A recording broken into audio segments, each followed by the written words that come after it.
each provide £50,000 a year. 3 government departments are providing between £50,000 and £150,000 a year for 3 years.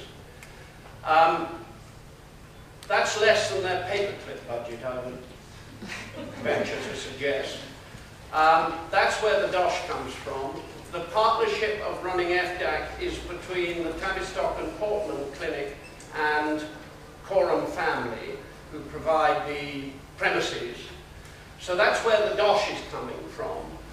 It's not a lot of money. Local authorities have to buy in if we need any other services, but we very rarely find that we do. I think there's an awful lot of getting experts' reports which provide us with information that we already know. And I think we need to be acknowledging that. It comes back to the Susan Kramer point. I mean, a number of people have criticised, why are you spending so much money on these dreadful mothers? Well, actually what we're trying to do is to make them better mothers, to make them adequate mothers, for the sake of the children. That's what it's about. And then if you look at the long-term future benefits, which apparently we're not allowed to look at, but we all know they're there, and you balance it up, it's worth doing. In terms of Legal Services Commission, hopefully we are not getting down to these 5-day hearings at the end of lengthy proceedings. What we are doing is producing parents who can do it, or parents who are admitting they can't do it, and reaching those decisions really quite quickly in short hearings, not taking up hours of time and piles of paperwork. Are you satisfied? Great. Jerry Holman, a social worker, Just stand up, service and a manager.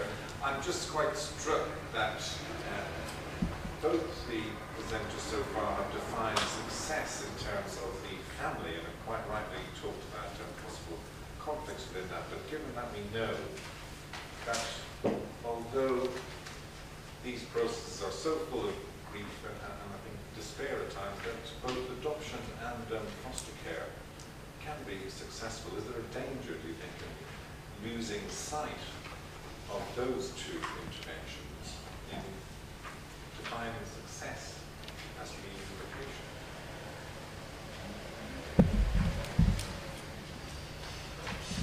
I don't see a lot of despair.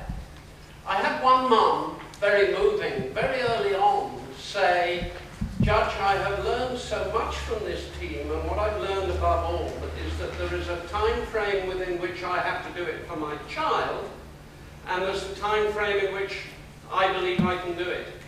And she recognized that she couldn't do it within the time frame for the child. And within, I think, Sophie would correct me, 5 or 6 weeks of being involved in FDAC, she gave up her child for adoption. Now, in terms of outcomes for the child, I think that's a success. I think that's a positive. It was incredibly moving. I would absolutely agree with that, and also, I mean, what little research there is about these long-term outcomes does show that children for whom there has been an attempt at help and rehabilitation, even if it's unsuccessful, actually appreciate that later on, because they feel that at least their parent didn't simply abandon them. They did try to get help. And in terms of their identity, it's enormous help. After all, many of the children who are adopted for various reasons will seek out their birth parents. Those of us who have been in this for umpteen years know how often that is the case, and how often that can cause trouble as well. It's not managed carefully. So perhaps your knowledge about this is more up to date than mine, but actually what the research said that it was around 50% of adopted children, which is still very significant. But what is perhaps most interesting is that most children, of course, who are in these proceedings are far older than the babies. As important as this is, and most of them do go back to their in some form. I think this age thing is big. I mean, the baby I'm talking about was a very young baby, and so maybe not. But we all know that if you're going to get children into adoption, the chances of success are that much greater if you can get them in before they're 2 years old. I think we, or there's one more point. At the back, I can't see. You want to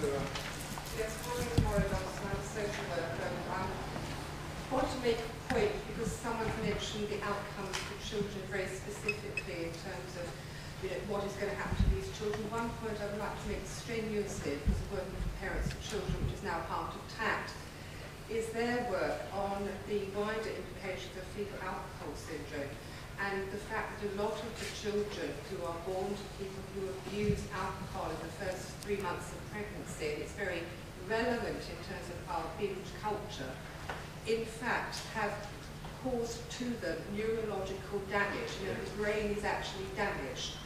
One of the things that exercises I and my colleagues is that very often the state of knowledge in this country is not as advanced as in Canada and America on this, and in fact people actually placing these children either back within the wider kinship care family system or in fact in stranger placements, adoption, do not realise how damaged these children are and the problems they are going to encounter in the future.